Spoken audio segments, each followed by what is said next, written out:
रानीगंज नाम का एक गांव था जहां मजदूर लक्ष्मीकांत रहता था। वैसे तो लक्ष्मीकांत का खानदान बहुत ही भोला भाला और साधारण था, लेकिन लक्ष्मीकांत बड़ा ही चालाक और नेकदिल था। लक्ष्मीकांत एक ठेकेदार के पास मजदूरी किया करता था। क्यों जी, आप आज किस तरफ जा रहे हैं? अपने साथ साइकिल में बिठाकर मुझे भी उस तरफ ले चलिए ना। मम्मी मैं भी साइकिल में बैठूंगी। काश तुम्हारे पिताजी इतने लायक होते कि हम दोनों को साइकिल पर बिठाकर घुमाते। तो आप ही मुझे घुमा दीजिए ना। माँ बच्ची दोनों की बहस चल रही थी कि लक्ष्मीकांत उससे कहने लगा, अच्छा बाबा ठीक है, तुम दोनों को मैं घुमा लाऊंगा, लेकिन कल। आज मुझे काम के लिए देरी हो रही है ना, तो कल। लक्ष्मीकांत अपनी बीवी और अपनी बच्ची कोमल का बेहद ख्याल रखता था। काम के वक्त काम और बाकी वक्त वो अपने खानदान को पूरा वक्त देने की कोशिश किया करता था। लक्ष्मीकांत, तुम मेरे यहाँ 10 सालों से काम कर रहे हो। बाकी मजदूरों की तरह तुम कामचोर और आलसी नहीं हो, तुम मेहनती हो। इसीलिए मैं अब तुमसे मजदूरी बंद करवा कर बस रेत लाने का और उसकी देखभाल करने का काम करवाना चाहता हूँ। जी, जैसा आप कहे मालिक। मैं मजदूरी कर करके बहुत थक गया था। अगर ऐसा आप कर दे तब तो बहुत मेहरबानी हो जाती, और तो और तुम्हें पैसे भी ज्यादा दूंगा। ठेकेदार ने अपने जेब से एक पर्चा निकाला और लक्ष्मीकांत को कहने लगा, इस पर्चे में एक पता लिखा है, वहाँ हमें 10 ट्रैक्टर रेत पहुँचानी है। क्या ये काम तुम कर पाओगे? ये भी कोई बोलने की बात है? मैं ये काम जरूर करूँगा। लक्ष्मीकांत उस पर्चे को लिए जंगल के तालाब की ओर बढ़ चला। मुझे तो बेहद डर लग रहा है, कहीं मैं फंस ना जाऊं इन सब चक्करों में। इस तरह से जंगल में आना और यहाँ से रेत ले जाना मुझ पर भारी ना पड़ जाए। लक्ष्मीकांत तालाब के किनारे पर पड़ी रेती को मजदूरों से भरवाने लगता है और उनसे कहता है, तुम सब तब तक रेत को ट्रैक्टर में भरो, मैं जरा तालाब के ठंडे पानी में नहा कर आता हूँ। जी मालिक, आप ऐसा ही कीजिए। आपके आने से पहले हम सब तैयार रखेंगे। लक्ष्मीकांत तालाब में चला जाता है और वहाँ आराम से पानी में नहाने लगता है। उतने में ही उसके पैरों से एक बोतल टकराती है। उस बोतल को चमकता हुआ देखकर लक्ष्मीकांत कहता है, ये बोतल चमक कैसे रही है? लगता है कि लोगों ने इसमें जुगनू भरकर उसे तालाब में फेंक दिया है। लक्ष्मीकांत उस बोतल को उठाता है और उसे जुगनू समझकर उसे खोल देता है। जैसे ही बोतल का ढक्कन खुलता है, उसमें से एक जिन बड़ी तेजी से बाहर निकलता है और लक्ष्मीकांत पर हमला कर देता है। कहीं तुम उस बाबा के आदमी तो नहीं हो ना? मैं तुम्हें छोड़ूंगा नहीं। उस बोतल से जिन निकलता देखकर लक्ष्मीकांत की आंखें मानो फटी की फटी रह जाती हैं। जिन, जिन, ये कैसे हो सकता है? और कौन सा तांत्रिक? मैं किसी को नहीं जानता, मैं तो सिर्फ यहाँ रेत लेने के लिए आया हूँ। लक्ष्मीकांत के इतना कहते ही वो जिन उसे छोड़ देता है और उससे कहता है, माफ करना भाईजान, मुझे गलतफहमी हो गई थी, लेकिन तुमने मुझे आजाद किया है। मांगो, जो मांगना है मांगो। तुम इस हालत में आए कैसे? आखिर माजरा क्या है? तब बहुत सारी बातें लक्ष्मीकांत को विस्तार से बताते हुए वो कहता है, ये बात कई साल पहले की है, एक मायावी खौफनाक जादू करने वाले उस्ताद की। तुम्हें अगर ताकतवर बनना है, तुम्हारी ताकतों को और ज्यादा बढ़ाना है, तो तुम इस घेरे में आकर खड़े हो जाओ और देखना, बहुत ताकतवर हो जाओगे। क्या सच? मुझे अपनी ताकत का सही इस्तेमाल करके जिन की दुनिया का सबसे बड़ा जिन बनना है। जादूगर ने अपने लालच की वजह से उस जिन को एक घेरे में खड़ा कर लिया और उस पर काला जादू मंत्र तंत्र करने लगा और उसके ऊपर राख फेंकने लगा। ओम ह्रीम क्रीम चामुंडाय, बागड़ बोल। अपनी आंखें बंद रखना, ये काम पूरा होते ही तुम सबसे ज्यादा ताकतवर हो जाओगे। मंत्र पढ़ते ही जादूगर ने उसे धोखे से अपनी बोतल में कैद कर लिया। उस बोतल में वो जिन बेहद छोटा दिख रहा था और जिन उस बोतल में कैद हो गया। मुझे बाहर निकालो, मुझे बाहर निकालो। मैं अंदर कैसे आ गया? ये तो धोखा है। मेहरबानी करके बाहर निकालो। लेकिन तुम इस तालाब में आए कैसे?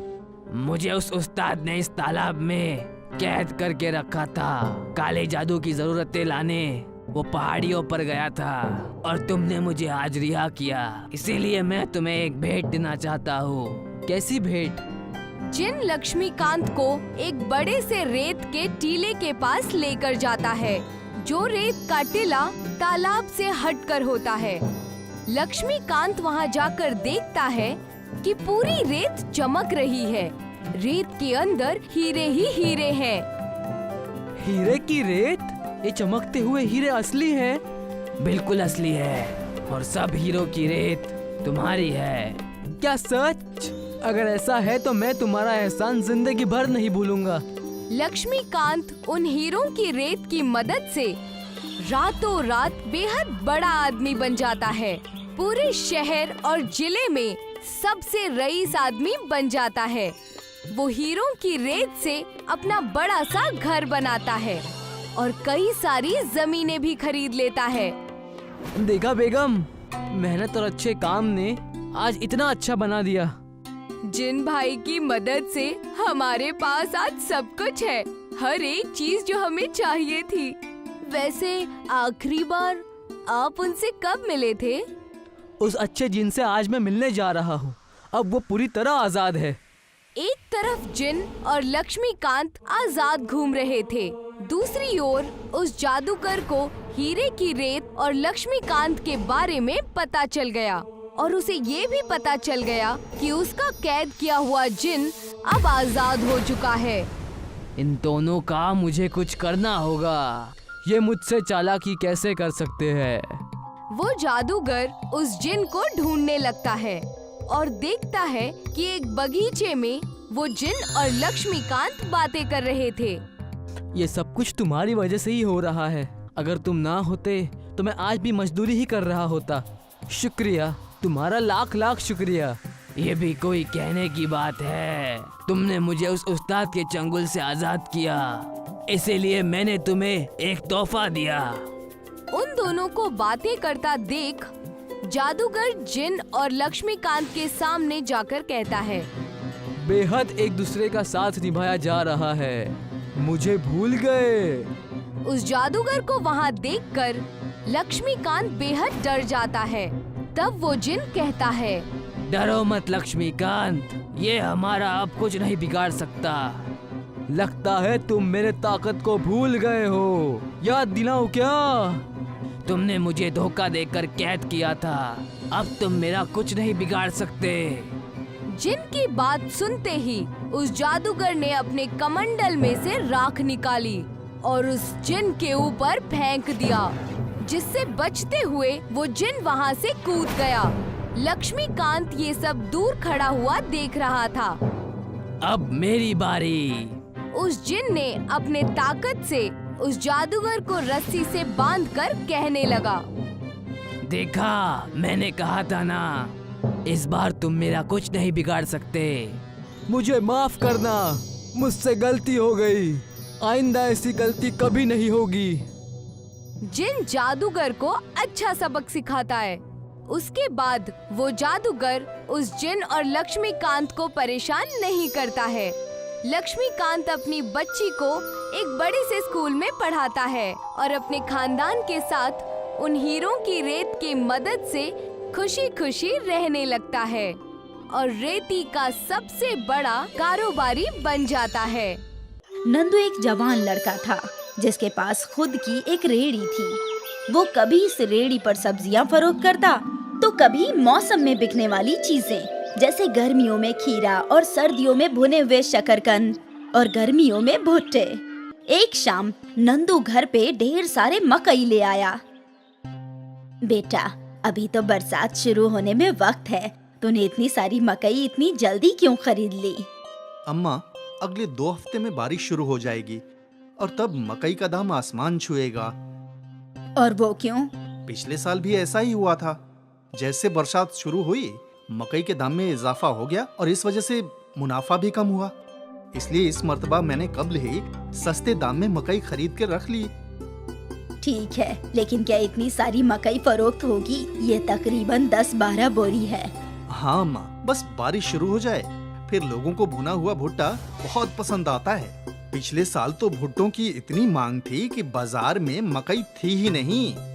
इसीलिए मैंने कब्ल ही माल खरीद लिया है। अच्छा किया। नंदू को उम्मीद थी कि इस मर्तबा बारिश में उसके भुट्टो का कारोबार काफी अच्छा होगा और उसकी आमदनी में इजाफा होगा। खीरे ले लो, खीरे। अब खीरे की मांग भी कम हो गई थी। मौसम ठंडा होता जा रहा था, इसलिए लोग खीरा नहीं खा रहे थे। अब बस कुछ रोज की देरी है, बारिश शुरू हो जाएगी और मेरे भुट्टे फरोख्त होने लगेंगे। नंदू मौसम में तब्दीली का इंतजार कर रहा था। कुछ रोज गुजरे और बारिश शुरू हुई। अम्मा देखो, बारिश शुरू हो गई। अरे वाह, अब तो मेरे भुट्टे बहुत फरोख्त होंगे। हाँ, खूब फरोख्त होंगे। और अगर तेरी आमदनी अच्छी हुई तो मैं कोई अच्छी सी लड़की देखकर तेरा ब्याह करा दूंगी। क्या अम्मा तुम भी? अरे मेरे लाल, अब तेरी उम्र हो गई है, तुझे तो ब्याह करना ही होगा। वैसे भी मैंने लड़की देखनी शुरू कर दी है। शादी की बात सुनकर नंदू शर्मा रहा था। खैर, उसी शाम नंदू ने अपनी रेड़ी पर भुट्टे लगा दिए। जैसे ही उसने सिगड़ी जलाई और भुट्टे भुनने लगा, सारे बाजार में भुट्टे की खुशबू फैल गई। भुट्टे ले लो, भुट्टे, गर्मा गर्म भुट्टे। और खरीदार उसकी आवाज सुनकर मुतवज्जा हो गए। उस रोज एक के बाद एक खरीदार भुट्टा खाने आए जा रहे थे। नंदू खुश था कि उसकी आमदनी बहुत अच्छी हो रही थी। अगले रोज भी नंदू का कारोबार बहुत अच्छा हुआ। खरीदारों का हुजूम लगा रहता था। नंदू की रेड़ी पर इतना हुजूम देखकर आसपास के कारोबारियों को उससे हसद हो रही थी। ये नंदू आजकल बहुत कमा रहा है। कमाएगा कैसे नहीं, बरसात आते ही उसने भुट्टे फरोख्त करना जो शुरू कर दिया। मुझे लग रहा है भुट्टे फरोख्त करने में काफी मुनाफा है। हम भी कल से भुट्टे फरोख्त करेंगे। और हम भी। अगल बगल के कारोबारियों ने भी भुट्टे का कारोबार करने का फैसला कर लिया और अगले रोज ही नंदू के ठेले के बगल में 2 और भुट्टे के ठेले लग गए और भुट्टे खाने वाले खरीदार बंट गए। कुछ लोग नंदू के ठेले पर आ जाते तो कुछ लोग अगल बगल के ठेलों पर चले जाते। इस बात से नंदू परेशान हो गया था। शाम को ठेला बंद करने के बाद नंदू अपने बगल वाले ठेले वालों से पूछा, भैया, जब मैं यहाँ कब्ल ही भुट्टे फरोख्त कर रहा था तो फिर आप दोनों को यहाँ भुट्टा फरोख्त करने की क्या जरूरत थी? ऐसा कहीं लिखा है क्या कि इस बाजार में एक ही भुट्टे की रेड़ी लग सकती है? ऐसी बात नहीं है, लेकिन अगर हम एक ही चीज फरोख्त करेंगे तो फिर किसी का कोई मुनाफा नहीं हो पाएगा। हमें तो अच्छा मुनाफा हो रहा है, तुम अपना देखो। तनहा सारा मुनाफा हथियाना चाहते हो? अगर ऐसा करना है तो कोई अच्छी सी चीज फरोख्त करो जो हम दोनों फरोख्त ना कर सकें, समझे क्या? उसके पड़ोसियों की बात सुनकर नंदू फिक्र में पड़ गया। उसने सोचा था कि वो उन्हें मना लेगा कहीं और जाकर भुट्टे फरोख्त करने के लिए, लेकिन वो दोनों तो ढीठ थे। आज नंदू परेशान घर आया और आते ही उसने सारा वाकया वालिदा को बताया। वो दोनों मुझसे बहुत हसद रखते हैं। कुछ रोज से मेरे भुट्टों का कारोबार इतना अच्छा चल रहा था, वो उनकी आंखों में खटक रहा है। आज रोज से 1/3 आमदनी हुई है। कोई बात नहीं, तुम इतनी फिक्र ना करो, कुछ ना कुछ हो जाएगा। हसद वाले हसद रखते रहें, तुम बस मेहनत करते रहो। अगले रोज नंदू ने रोज की तरह अपना ठेला लगाया। भुट्टे ले लो, भुट्टे, गरम गरम भुट्टे। और उसके आवाज लगाने के बाद एक पड़ोसी कारोबारी भी आवाज लगाने लगा। गरम गरम भुट्टे, जायकेदार और सस्ते, बस 8 रुपए का एक भुट्टा। कारोबारियों ने दाम 10 रुपए से 8 रुपए कर दिए। दाम देखकर सारे खरीदार उन्हीं कारोबारियों के पास जा रहे थे। 8 रुपए भुट्टा, गरम गरम भुट्टा। नंदू ने भी दाम गिरा दिया। कारोबारियों ने दाम 7 रुपए कर दिए। मैं इतना दाम कम नहीं कर सकता, मुझे मुनाफा कैसे होगा? उसके पास कोई खरीदार नहीं आ रहा था, इसलिए वो परेशान होकर धंधा बंद करके अपने घर चला गया। अम्मा समझ गई कि क्या हुआ होगा। अम्मा, अब मैं क्या करूं? कम मुनाफा में भुट्टे फरोख्त करने का क्या फायदा? जब मैं दाम कम करता हूं तो दोनों कारोबारी भी कम कर देते हैं। क्यों ना तू कुछ नया करे? नया करेगा तो सारे खरीदार तेरे ठेले पर ही आएंगे। लेकिन क्या नया? हमारे बचपन में हम कोयले पर भुट्टे नहीं सेकते थे, बल्कि रेत में सेकते थे। वैसे भुट्टे तो अब कहीं मिलते नहीं। रेत वाले भुट्टे?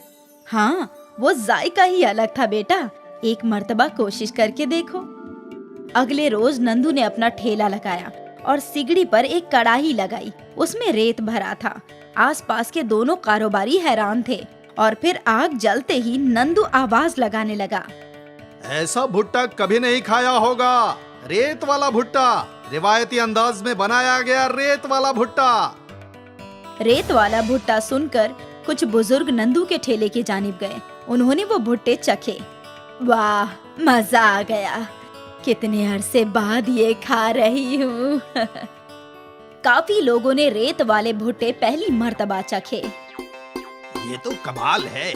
कोयले वाले भुट्टे से बिल्कुल अलग और लजीज भी। इस दिन नंदू के ठेले पर अलग ही हुजूम था। अफराद नंदू के साथ तस्वीरें निकाल रहे थे, वीडियो बना रहे थे। नंदू कुछ ही घंटों में मशहूर हो गया। नंदू के रेत वाले भुट्टे 20 रुपए के दाम से फरोख्त होने लगे और उसने एक ही रोज में काफी अच्छा मुनाफा कमाया। अगले रोज पड़ोसी कारोबारियों ने भी रेत वाले भुट्टे फरोख्त करना शुरू कर दिया। रेत वाले भुट्टे, गरम गरम रेत वाले भुट्टे। ये तो वो वीडियो वाला नहीं है, वो रहा, उसके रेत के भुट्टे खाते हैं हम। नंदू रातों रात मशहूर हो चुका था। सभी को नंदू के रेत वाले भुट्टे खाने थे। नंदू के ठेले पर हुजूम था और उसके पड़ोसियों के रेड़ी वीरान थे। कुछ रोज बाद फरोख्त न होने की वजह से कारोबारियों ने भुट्टा फरोख्त करना बंद कर दिया। नंदू के रेत वाले भुट्टे धड़ाधड़ फरोख्त हो रहे थे और नंदू के मुनाफे में बहुत इजाफा हो गया था। मुश्किल के वक्त जब लोग मैदान छोड़ देते हैं, नंदू ने कुछ नया करने की कोशिश की और आखिरकार उसकी नई तरकीब काम कर गई। उसके रेत वाले भुट्टों ने उसे मशहूर और अमीर बना ही दिया।